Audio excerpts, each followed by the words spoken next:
स्मिताज किचनमध्ये सगळ्यांचं स्वागत आहे. तर आज बनवणार आहे पावभाजी. तर चला बनवूया. अशी स्ट्रीट फूड सारखी पावभाजी घरच्या घरी बनवू शकतो आपण. तर चला बनवूया. त्यासाठी एका पातेल्यामध्ये मी बीट कट करून घेतलेला आहे, आपण एक फ्लावर घेतलेला आहे कट करून, बटाटा घेतलेला आहे, गाजर घेतलेला आहे, शिमला मिरची कट करून घेतलेली आहे. त्यामध्ये अर्धा ग्लास पाणी टाकून आपल्याला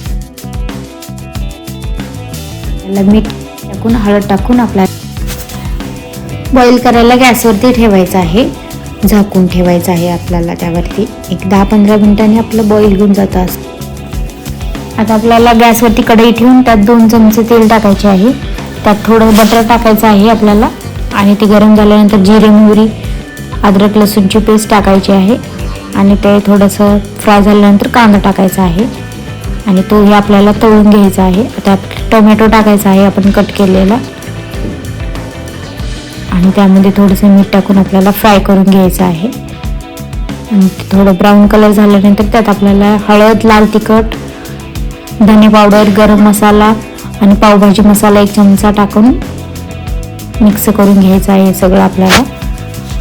आणि मिक्स झाल्यानंतर सगळे व्हेजिटेबल आपण बॉईल केलेलं टाकून घ्यायचं आहे त्यामध्ये आणि त्यालाही मिक्स करून घ्यायचं आहे. ते पूर्ण मिक्स झाल्यानंतर आता आपल्याला त्याच्यामध्ये ग्रीन पीस टाकायचे आहेत, म्हणजे वाटाणा टाकायचा आहे त्यामध्ये आणि त्यालाही मिक्स करून घ्यायचं आहे.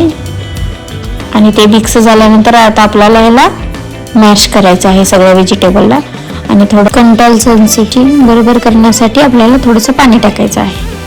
आणि बघू शकता आता आपल्याला मिक्स करून घ्यायचं आहे आणि थोडंसं एक वाफ देऊन घ्यायची आहे जेणेकरून ते पाणी सगळं आटून जाईल आपलं आणि आपली पावभाजी तयार आहे. आणि बटर टाकून वरती सर्व करूया.